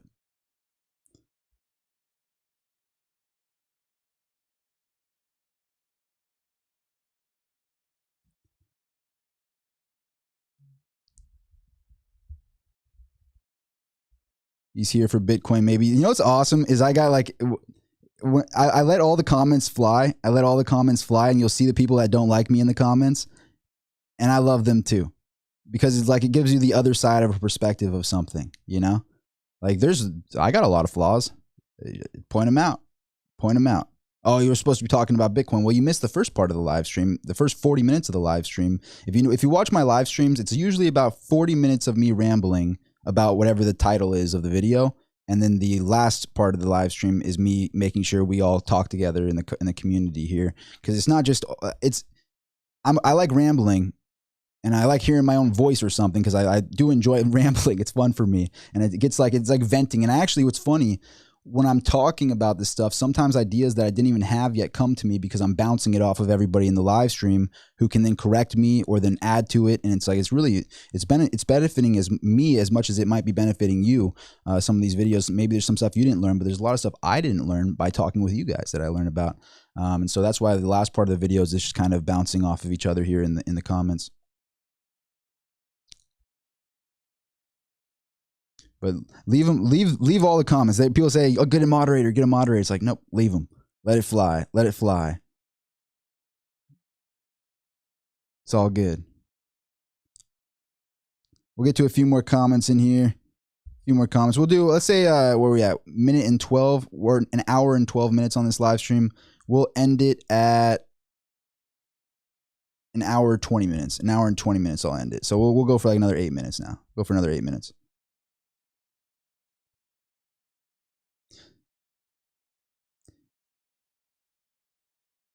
Who's got some good questions in here? Who's got some good questions? Yeah, it's like if I moderate it and I let some of it, like if I stop some of it, it's like you gotta let all of it fly. You gotta let all of it fly, because then you can't get, some of the information might not get through or something. So what collectibles do I like? I'm big on collectible silver. And some people might go, oh, silver. It's like, I got a shipwreck treasure bar. You know, it's like silver, so it's made out of silver, but it's a shipwreck treasure bar from the ocean floor. It's like there's things like that. I have like an old 1951 pair of assay bars from the actual COMEX from New York Assay, from the actual American New York Assay office. I have 2 of those. Like collectibles like that are really cool to me. Watches I'm into. I'm not into the NFTs yet. I don't like those that much, but I like tangible collectibles and things that I spend a lot of time like researching what I genuinely think to be cool. When it came to like flipping stuff, when I was first starting out in the business and everything, it was always buying stuff that I thought was cool. I never buy things just because an eBay sale was a high price. I buy it because I genuinely think it's cool myself. And that's where the most money I've ever made was when I bought stuff that I personally thought was going up in value, and I thought it was cool. And when I thought it was cool, somebody else thought it was cool too. And so it was better to make 10% on something by, you know, buying something that you thought was cool and overpaying for something that you thought was cool, and then making a small amount more than that be to somebody else, because they're going to think it's cool too. So sometimes it's good to overpay for really cool stuff. It sounds crazy, but it's like if you buy something that's really cool and limited, eventually someone's going to find it even cooler. Kind of weird way to say it, but that's how I feel about collectibles. And I post a lot of my collectibles on Mineral Exchange. If you go to my Instagram, I actually started everything on Instagram, which is ironic because my YouTube presence is so much bigger than my Instagram presence. But I started on Instagram. That's where I started everything. If you go to Instagram, my handle's at Mineral Exchange. If you go to my handle, all of my information's in my handle at Rob Soltan on Instagram. I was stoked I was able to get both of those in one word. That was awesome. So it's pretty easy to find me on Instagram. Just Rob Soltan, one word on Instagram. Somebody got the Twitter, but they didn't get my Instagram. I got the Instagram. I'm cool with the Instagram. I like Instagram more than Twitter. But Twitter, I got to get on that. I just got on the Twitter thing too, but the only thing I can get was like RJ Soltan on Twitter, which is annoying. But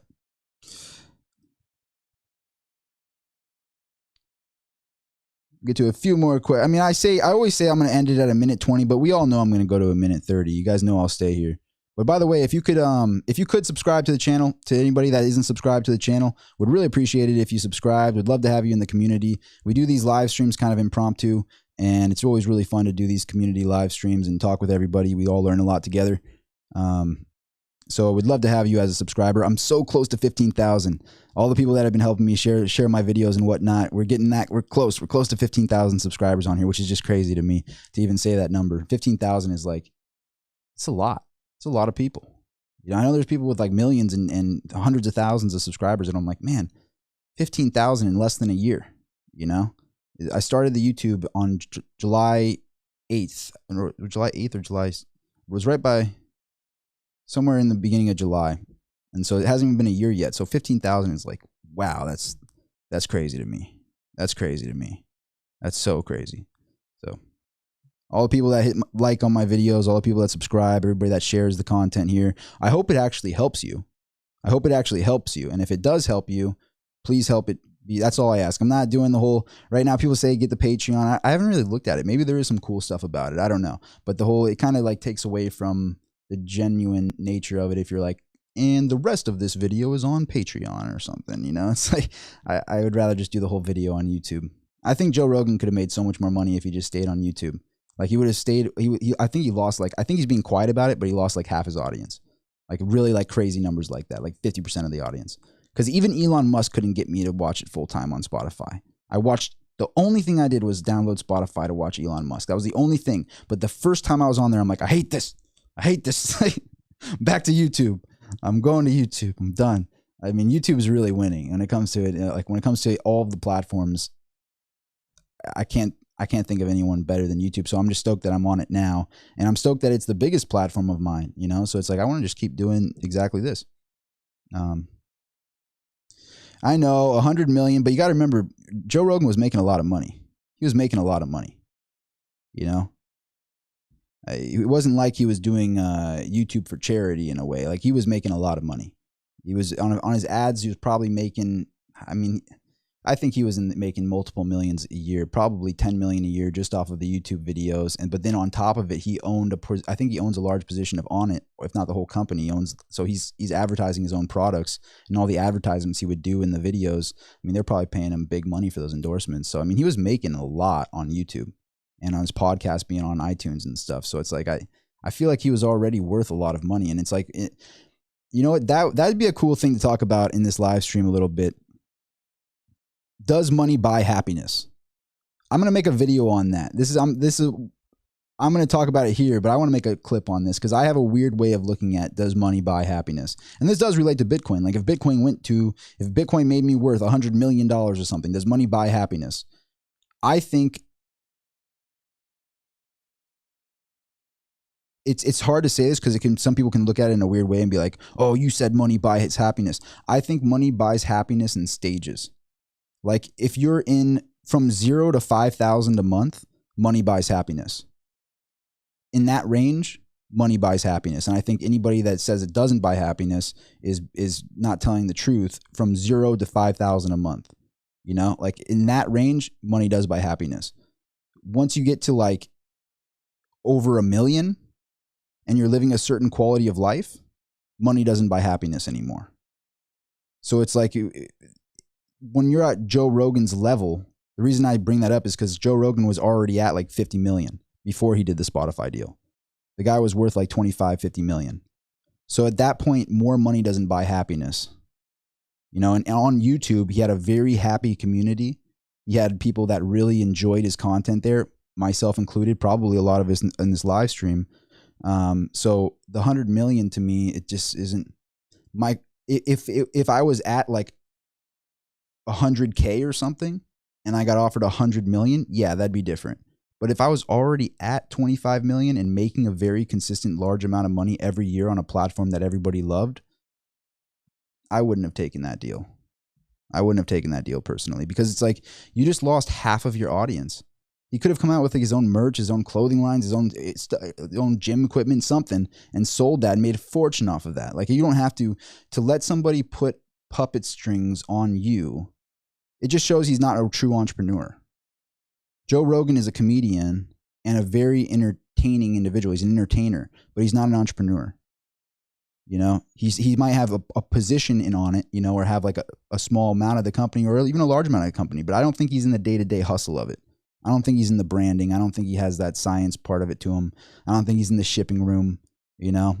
I would, if I was in that position, I would consider the entrepreneur aspect of it and come out with my own products and stuff. I wouldn't even be advertising other people's stuff. I'd be advertising my stuff. You know, and that's probably what I would end up doing. Like right now, you don't hear me going, and this video is brought to you by this. It's like, no, if it is, it's going to be like, this video is brought to you by Mineral Exchange. You know, like, I think Joe Rogan could have made a fortune on anything else. I don't think he had to do that. You know, I think he could have been, he could have kept his entire community and it would have been better. But I'm talking about a random. I got the squirrel. It's squirrel syndrome. I talk about a random topic and lose my train of thought. It is what it is.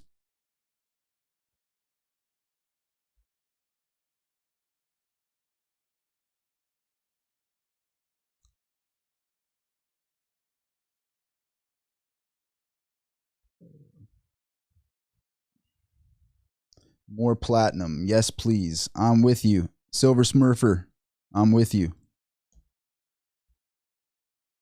My thoughts on money. If you don't have enough, you constantly scramble to secure. My thoughts on money. If you don't have enough, you constantly scramble to secure the safety of your loved ones, and by increasingly desperate means of time progresses. Yeah. I mean, it's like if money doesn't buy happiness, sure, but past a certain level. Like, you have to have enough for a shelter. You have to have enough for a car, have enough for gas, have enough for food, your health care, all these things. Those make you happy. You know, being healthy makes you happy. So if you don't have health care, you don't have a car, you don't have food, you don't have shelter, that's going to affect your happiness. So I don't know if I'm going to just say blatantly like money doesn't buy happiness. I think after a certain point, if you're a millionaire and another million isn't going to make you happier. You know, it's like you already live a certain quality of life. It's not going to change after that point. At that point, once you're at that point, it's like you have to look more intrinsically at yourself, I think. You have to be like, am I healthy? Am I working out every day? Am I doing things that make me happy? Those kind of things. But I think in the beginning, it does buy happiness. You know what's funny? I'm gonna talk about this. There's this James T guy in the live stream right there, right? And he's saying all this stuff. He's like, Jesus, chill, this, and that. But could you imagine spending your time watching something that you didn't want to watch, that you were like opposed to or something? Could you imagine? Like that's I feel for you, man. Like, and not even in a mean way. I'm not even trying to mean in a mean way, but like, you got to have something going on, and it's like you got to focus on the good. Focus on the good. Focus on something that's going on that's good in your life. But it's like I couldn't imagine spending part of my day watching something I didn't want to watch personally. Like, my channel is probably not for a lot of people. It's probably not for a lot of people, but it is for some people. It's for a lot of us that are in here. So it's like, but if you would jump in on that channel and hate on that channel, instead of doing like following something that you like, because there's got to be something you like on YouTube. So why jump onto my channel? Like, why not go after something you like, focus on that and better yourself? But instead of doing the spewing the negative energy sort of thing, because no negative energy can get me down. It's not going to get to me. I'm doing everything that I want to do right now. I love what I'm doing right now. I'm excited about the future. So it's not going to bother me. But we have a great community in here, and I'm just really thankful that you guys are all here. I said I'd be here till a minute and 20 minutes. Or an hour and 20 minutes, and I'm already at an hour and 25 minutes. I'm just going to get delirious and fall asleep on the counter here because I love you guys so much.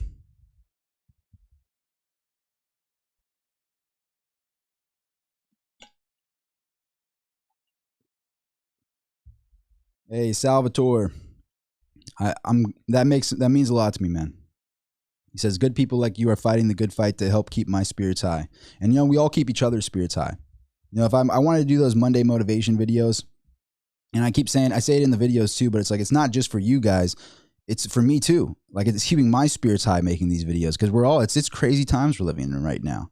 Like, the time is just ridiculous. It's like, that's why I made this channel. It's like, I have so much on my mind right now with everything going on. I just want to be able to socialize and talk with other people and spread ideas and spread good vibes in the world.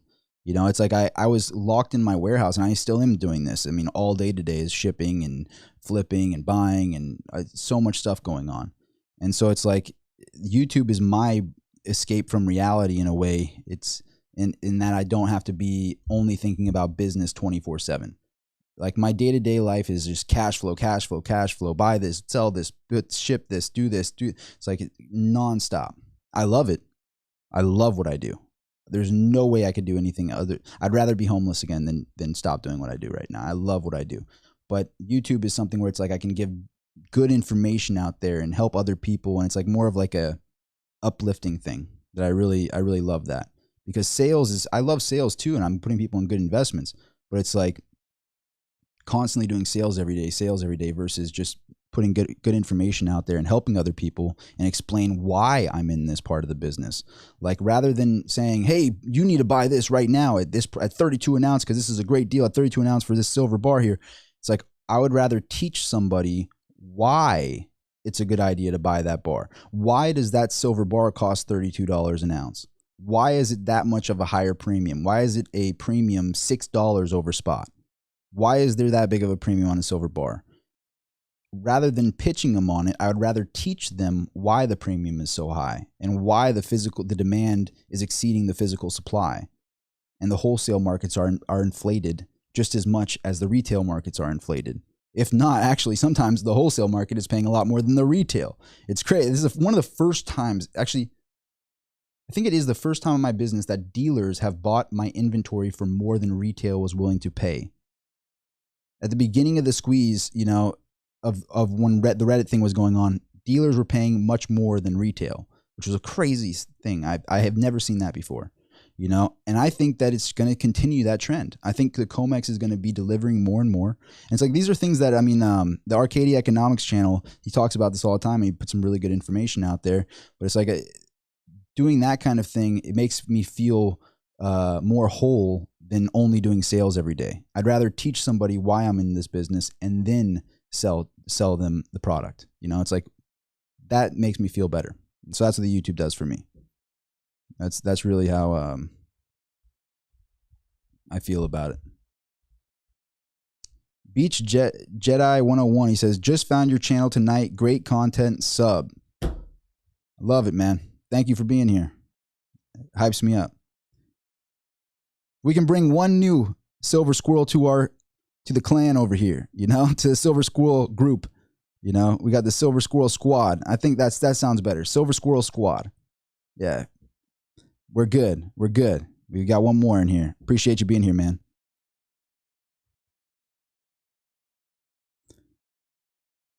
Yeah, Chris Marcus. Yeah, he had me on his channel the other day. It was really cool to be on there. Crypto squirrels. It could be. It's an extension. It's an extension. That's the thing. It's like, to the person, like, the best question I had tonight, I think, was, what do I like better between Bitcoin and silver? And it's like, it's the best question I had tonight. But the thing is, it's like, I'd rather that question be, what do I think is the best place to be in the digital realm? And what do I think is the best place to be in the tangibles realm?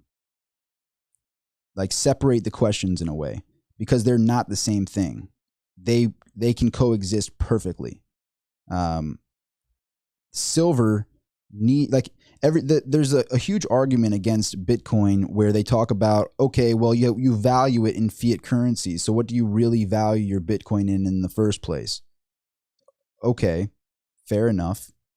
I value my silver in fiat currency as well. So that same argument is there for precious metals as well. So what's the problem?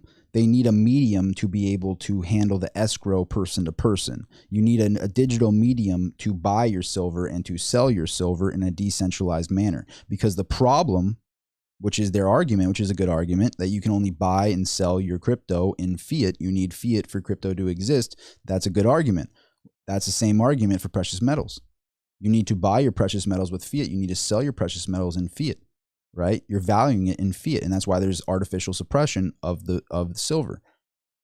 Well, what would be the solution there? Rather than focusing on only the problem, what's the actual solution? Well, the solution would be you need a decentralized digital asset to be able to trade the physical, tangible asset person to person, peer to peer, without a central party, without Jamie Dimon's prying hands on things.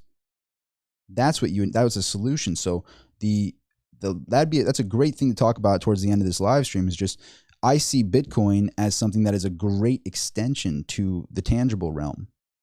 You know, it could you imagine, like, let's say if we look at perfect scenarios, Bitcoin goes to 2 million, flatlines at 2 million, stabilizes there, and then goes at a 5% in like rate after 2 million per Bitcoin. And I know that sounds crazy, but let's just say this in theory, or say let's call it 1 million. It goes to 1 million, and then from there it only goes up, 5% a year or 2% a year, or whatever, and it just goes up. It's flatlines and kind of gets stabilized there. How elegant would that be if you had a decentralized digital asset that you could trade tangibles with, buy real estate with, sell real estate for, completely outside of any bank, outside of any central party, peer-to-peer? It's like, that would be incredible. And then so then the problem becomes, it's like the thing with Bitcoin, those are the two big things. It's like, okay, we have to buy it with fiat. Well, you wouldn't have to if we used it for what it is and we actually started valuing things in Satoshis. Then it would change. And that is actually starting to slow. It's a long process for that to happen, to break away from fiat currency. It's a long process. It's not an easy process to do that. But they bridge the gap with each other. And notice how I just said silver and Bitcoin, because gold will always have a place as gold. It's gold, but Bitcoin does I think that there's way enough room for them both to exist, but they do kind of compete in a certain way a little bit. Because somebody that might not see the same gains that they're going to see in Bitcoin might sell their gold to buy Bitcoin. So in a way, I think that's what Peter Schiff is so scared of. He's like, wait, no, don't sell the gold for the Bitcoin. Gold's good. Gold is good. Bitcoin is better. I don't think Bitcoin's better than silver. I think those two can coexist perfectly. I think, Bitcoin, silver, platinum, watches, real estate, tangibles work elegantly together. But I think that they need each other. And then ideally you would have one coin. See, what I see, if I was going to put my prediction of what will happen when it comes to like Amazon and Apple and all these things, like, when you have to wire transfer money into a TD Ameritrade account, right? So you technically wired money from your Chase account or whatever your bank is to your TD Ameritrade. And now you can use those funds immediately, right? Because you've wired it and proven the funds are there, sent the funds, and it was a wire. It wasn't a ACH, so it's actually in the account. If you know the difference between a wire and an ACH, wire is like it's done. It's a done deal. You can't get your wire back. So when you wire somebody, they know that money is legitimate and it's there, and you can't take. There's no taking back a wire. After you've wired it, then you can buy stocks. And you can use their platform to buy stock. Same thing with Robinhood. All these exchanges, you wire them first, and then you can use their digital stuff. Oh yeah. Now you can play with our Bitcoins in our exchange. You can play with this now, and you don't actually own it until you take it off. But I'm talking about when you have it in their exchange, you're playing with their digital stuff. I think it's going to be something similar to that with like Amazon. If I was Amazon, I would already have done this already, where basically you deposit your Bitcoin. It might take a day. This is the whole argument. It might take too long for a confirmation. Usually confirmations, when I do it, it's like 10 minutes. 20 minutes for the Bitcoin to be confirmed. So you wouldn't really want to sit in a coffee line for 20 minutes. So I see that argument. But when it comes to transferring it to like an exchange of some kind, it's like, okay, well, then a tokenized system makes sense. You know, Amazon will probably come out with Amazon token. You put your Bitcoin in there, or you deposit it into there. Takes a little while to deposit. Once it lands there, they give you X amount of Amazon tokens to buy stuff on Amazon. It's like, oh, perfect. Now I can just immediately buy stuff because I'm an Amazon token now. You know, that's where a tokenized system makes sense to me. I don't believe in like a Dogecoin where it's already dispersed and it's already like these tokens are already out there. There's not really a mining system to support the network or anything. I don't believe in those, but I believe in a tokenized system with a real company like an Amazon that then you use those tokens to pay for things on their platform, and you can withdraw from there back into Bitcoin if you want. Like, I think that's what happens in the future with the tokenized kind of altcoins and stuff. I think it's one of them needs to reign supreme and be the gold of the digital realm, which is Bitcoin. And you need to have the tokenized systems of individual companies to be able to transact immediately on their sites in a way. That's just my prediction on what I think will happen there.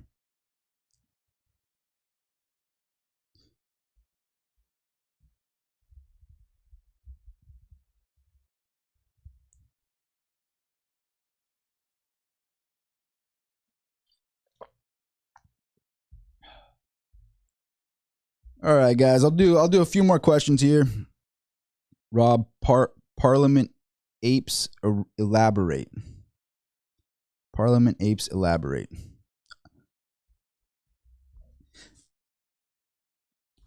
I mean, it's kind of the only way that picture could get better is if there was like a big bingo thing on there. If it said bingo.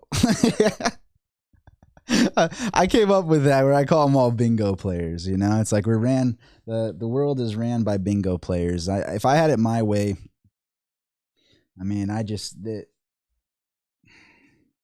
think the founding fathers would be very disappointed in the country.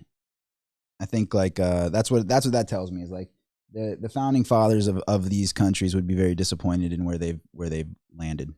Like where the power is, how things don't get done, how they misappropriate funds and they take advantage of people, you know, having people like Janet Yellen going out there and saying, oh, inflation doesn't exist. Oh, wait, just kidding. It does exist. Oh, okay, no, it doesn't exist. Oh, the dollar's getting stronger. No, it's not. It's like less of that. You know, it's like where are these like it blows my mind the foresight of these guys that were around in 1776 and before 1776. We're talking so long ago. I mean, we say long ago, it's not that long ago, but I mean, they didn't have iPhones. They didn't have unlimited information at their disposal. They weren't able to talk to people on a live stream like this. They weren't able to do that. And when they were founding fathers using a feather to write the Declaration of Independence, it's like, but yet they were so intelligent. And they made a document that lasted that long, you know? It's like, and now with unlimited intelligence, unlimited amounts of learning, what do? They overcharge kids for college education. They let that slide. They can't figure out healthcare. They can't figure out how to fix a pothole. Like they can't figure out how to do anything. Unlimited amounts of like, there's so like that's something that really blows my mind is that back I guess that's what I think about that's a Banksy, by the way. It's like a Banksy replica. It's making fun of Parliament. I kind of relate it to making fun of, you know, the House or the Senate. That's kind of how I like it. That's the reason that's there. I just think that it blows my mind that we live in a day and age where you have unlimited amounts of knowledge at your disposal. That's why, like I talked about getting the YouTube Premium. I think like I guess if you have YouTube Premium and you watch videos on YouTube, I think if they're monetized on their channel, they make money off of that. So I guess you do kind of make money by saying get YouTube Premium, but not. I think you make less actually if they have YouTube Premium because they don't play ads on that. So I don't know what the deal is on it. But when I had YouTube Premium and I realized like I can put the video, like this video, if it was me watching this, I mean, it's fun to watch the actual videos. I watch those too. But if I wanted to like clean up around my room and there was a 2-hour live stream and I really wanted to listen on this topic, I just put my wireless headset in and then walk around and be able to listen. And so YouTube Premium allows me to like put it into the background and I can like play around on my phone while I'm cleaning and listening at the same time. And it's like it's a very immersive experience, the YouTube Premium. When I used it the first time, I'm like, man, you're telling me that there are people paying $80,000 or $100,000 a year to go to college, certain colleges. And I mean, that's a high number. It's crazy, but there are some colleges out there, the Harvards, the Yales, they charge a ridiculous amount of money to go there for some reason. The higher up you go, the more prestigious, the more expensive.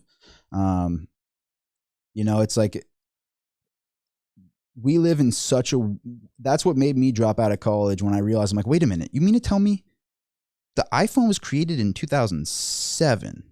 People act like this has been around for like 100 years for some reason. It's like, no. The whole world was flipped upside down like 13 years ago when they came out with this iPhone. This fancy computer, this MacBook Pro and all this stuff, this is all relatively new technology. So it's like all these things happened. And so you mean to tell me I can pay like $17 a month or whatever this YouTube Premium is, and I have unlimited knowledge from individual uploaders across the country? I can listen to the top billionaires right now speak for 2 hours long, them actually speak, not reading a textbook, nothing, the actual person speaking yesterday for 2 hours on this subject right now. Why in the world would I pay to be in some lecture hall? Why would I do that? That would be foolish.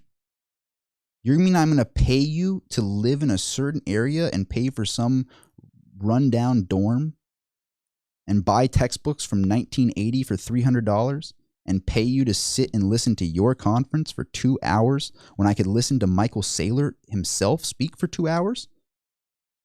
A self-made billionaire? I can listen to Chamath speak for 2 hours on a thing he posted yesterday for free or for $17. So if I want to watch it in a very fancy way, it's like, oh my gosh. Like, why does college even exist in a way? It's like, it should, if college exists, it should be cheap. Should be extremely cheap. Like, that's why Khan Academy's out there. Khan Academy is brilliant. You want to learn how to do algebra? You really want to learn how to do it? Go to Khan Academy. You can learn it for free. It's like, why would you pay to do that? It makes no sense to me. I've been wanting to hire a few people at my company, and I look at these resumes, and this is something that most, people in a position to hire won't tell. I guess they won't say, but it's like, it kind of is like a negative. Some of these resumes, it's like a negative. And I mean, I'm a small time guy, but I would imagine it's the same I have some high profile clients that say the same thing. It's like, if you show me like a super prestigious resume, but you haven't really gotten anything done, like you haven't really tried and failed. Like the number one question I would ask somebody, and this is something that I learned from Elon Musk, he's like, what do you ask somebody when they're trying to get a job? It's like, what's the worst possible failure that you ever had, and how did you overcome that failure? What's the worst possible thing that ever happened to you, and how did you overcome it? And most kids that went to like college and had like a perfect little dandy upbringing, they're like, well, there was this one time that I was late on this project and I had to, stay up all night and do this. And it's like, no, like what about the time like you lost all of your money to your name and you had to build something back up from scratch? Like, what about, you have anything like that going on in there? And it's like, it's few and far in between. So it's like, if you didn't go to a fancy college, if you don't have that going on, well, guess what? You're in the 2021 age. You got unlimited internet at your disposal. You have unlimited technology at your disposal. You have an iPhone that can take a photo that absolutely is light years ahead of a $20,000 camera just 10 years ago for $1,000. It's like, this is incredible. The stuff you have right now is incredible. The last thing you want to do in this day and age is get you in debt. That's the last thing you want to do. The last thing you want to do is get you in, when I say get you in debt, there's different kinds of debt. Last thing I'll fix that. Getting in secured debt. A secured debt is a student loan. But I don't know why I rambled about all that stuff, but I'll send you. Honestly, you know what's funny, Zilla? You know what's funny? Jay? Ironically, a lot of people in here don't know, but I actually talk with him quite a bit. And isn't that so funny? Because the truth is, Zilla knows this, that I talk with him quite a bit privately. He actually has gotten to know me, outside of YouTube quite a bit. So who do I give the most attention to? He says he's got a trash resume. Got to be honest. So we talk quite a bit, and not just here. So it's like, that's who I genuinely am,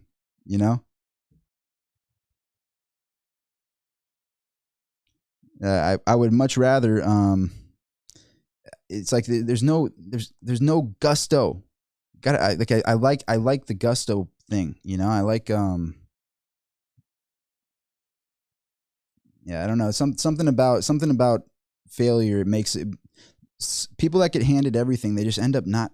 And this doesn't. It's not. I guess it's not universal. But if you get handed everything in your life and you never get the opposite side of it, of just getting slapped in the face by life, sometimes you just turn into a bad person if everything's just been easy street. You know,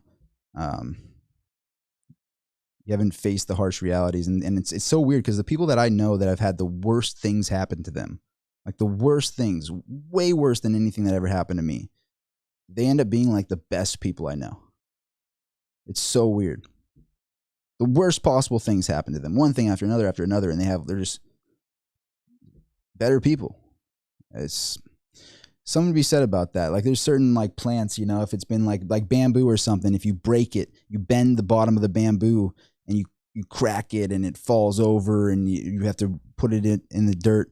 It somehow turns into like the one that went through the most stress and pressure as a baby bamboo plant.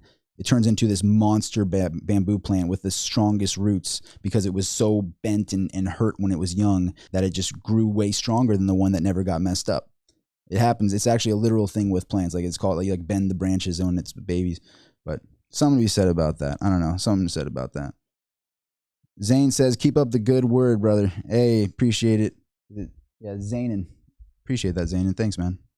But hey, I said 1:20 and we're already almost at 2 hours, guys. We're already almost at 2 hours. You guys know I'll do this. I'm sorry. I don't want to keep you guys here forever, but love you guys. Thank you so much for being here. I'm going to sign out of the live stream, but I hope that we all can spread some positive vibes out there. I hope that there was some information here that helped you. All in all, I'm not being shaken out of Bitcoin. You know, Bitcoin could fall to 40,000. It could fall to 30,000. I'd still be up in my position because I got in at a lucky time. But I'd want to buy some. You know, I believe in it. And I in a strange way, even more so than my belief that it's going to be worth 500,000 in the next 5 years, I'm hoping that it does. Like in a weird way, it's almost like charitable. It's like, I hope it works. I really hope it works because the world needs it. The world needs it really, really bad. And if it's not it, I hope that there's something else like it that can do what it's doing, but I don't see it happening. So really, Bitcoin is like hope. It's like hope that we can finally, I mean, the inevitable nature of a fiat currency is there isn't a single fiat currency in the test of time that has ever succeeded. Every fiat currency in the history of humankind has failed.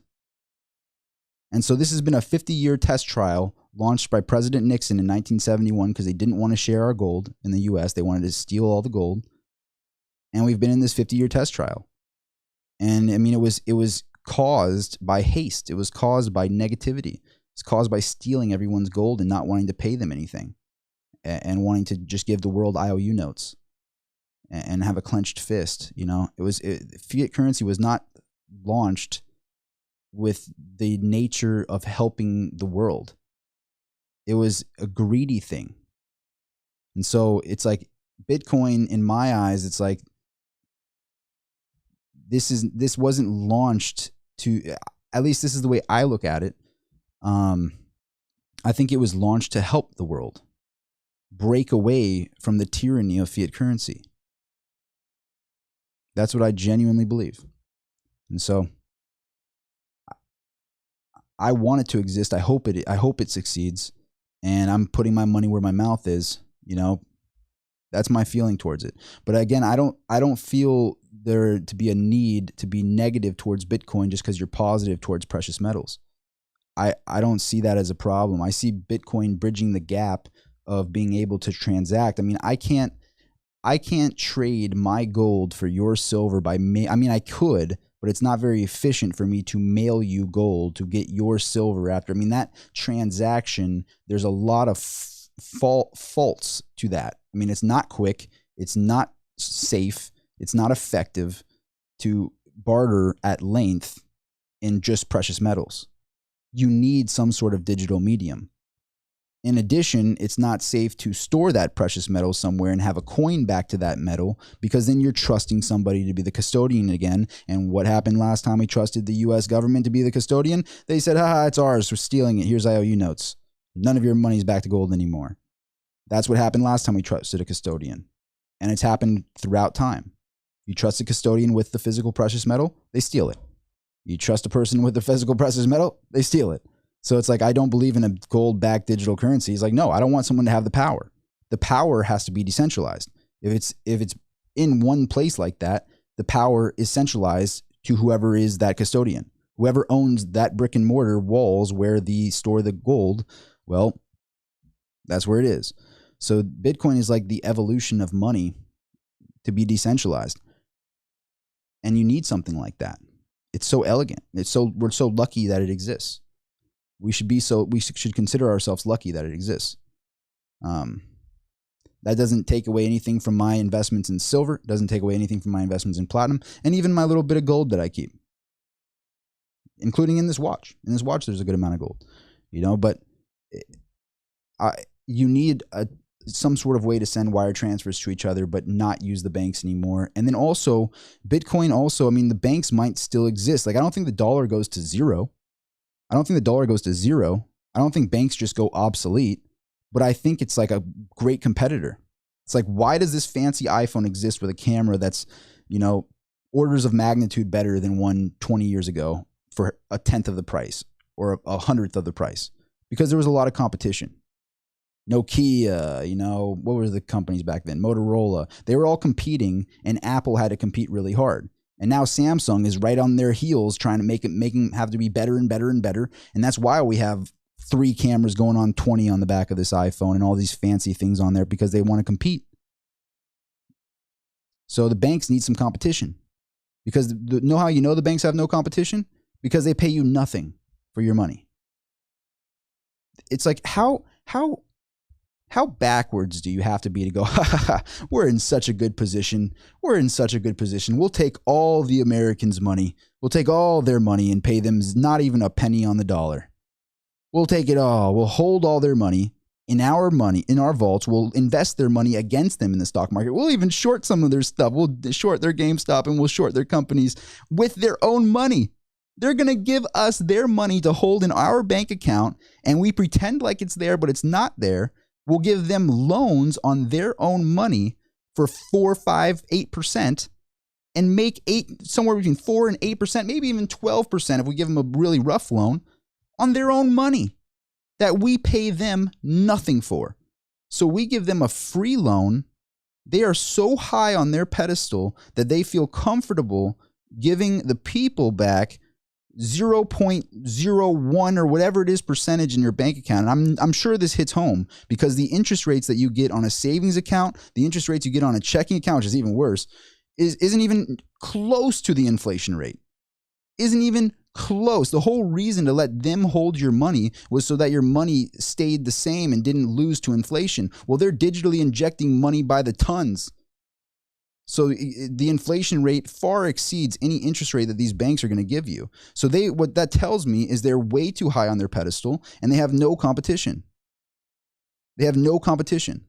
Nobody to put them in their place. Nobody to look at Jamie Dimon and say, you know what, Jamie Dimon, you need to act like a better human. You're not better than everybody, Jamie. We all know you push for the stimmy checks so that they would put it into your bank, and you could leverage that money against the American people and do whatever you wanted with it. That's why you wanted the stimmy checks. That's why you are so, I couldn't even imagine how weak of a, evil, I don't even know what to say, but I couldn't even imagine doubting crypto, saying all these bad things about crypto, and then charging people 1% to 2% or whatever to manage their crypto money. It's like, how backwards do you have to be this guy? But those individuals need to have competition. And the only thing right now that can actually put competition towards the banks is something that sucks up all the fiat currency away from them and puts it into a digital realm. Bitcoin is the only thing that I can see. Silver can put them slightly in check. If they got silver short squeezed, it wouldn't ruin them. They could, and it would hurt. But Bitcoin taking the money out of their banks, putting it into silver and Bitcoin, and actually taking the fiat away from them literally strips the banks of their power. Their power is given to them by the citizens who let them hold their money for free. And as soon as the citizens realize, wait, I can take my money out from them and not let them have my money for nothing. I give you guys free loans. Wait a minute. When are you going to start paying me for my loan, Chase? When are you going to start paying me for my loan, Bank of America? I don't want the same amount that I gave you. I'm letting you hold my money so that I get more money. I'm not letting you hold my money so it stays the same or loses to inflation, which is what it's doing. I'm letting you hold my money so that it stays safe and I get more money for that. No, that's not the way it's been working because they have no competition. These individuals need healthy competition, and Bitcoin is going to put them in check. If Bitcoin exists, they might actually start paying people, 6% for their money again. I remember when I was a kid, you'd lock your money in a CD account and you'd make 6 to 8% because that was back maybe when they had a little bit of a heart. Because they're making that off the money for sure. So maybe if they got some healthy competition and people started threatening that they were going to take their money out and put it into Bitcoin, put it into silver, put it into precious metals, put it into collectibles, put it into real estate, whatever it might be. Or not actually, real estate wouldn't work because they're getting the loan from them and you're using that money to get a loan from whatever. But taking the money away from the banks, maybe then they would feel like, maybe we shouldn't take advantage of them so much anymore. They're kind of putting us in check. If you never face a bully and you never say, hey, you might beat me up. You might beat me up, bully, but I'm going to give you a real hard time. I'm going to give you a real hard time. So you got to stop bullying me. They're not going to be as likely to bully you anymore if you stand up for yourself. So I just think nobody stands up for themselves. Nobody takes their power of their money in their own hands.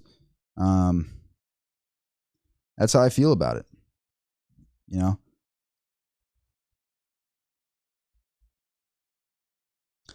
But yeah, all right. I've done enough, guys. I've done almost 2 hours of a live stream now. I've done enough, and I think there's somebody in the live stream that's getting on people's nerves or something. I was just rambling for a second there. That was a good tangent. Sorry about that. It bothers me. It bothers me, this whole banking system and everything. But on that note, I'm not scared of Bitcoin falling. Not scared of it. I want more silver. I want more Bitcoin. I want more platinum. That's how I feel. Hasn't shaken me at all.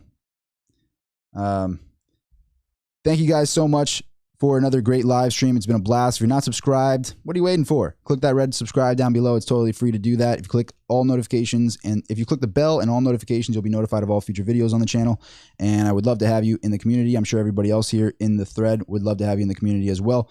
If you haven't hit that like button, please help this video reach out to more people. I hope that it can help more people. If you want to share my content on other social media platforms and help this channel grow, we're almost at 15,000 subscribers. We're this close. We're this close to 15,000 subscribers. Thank you guys so much. It's been amazing. Have a great rest of your night. Signing out.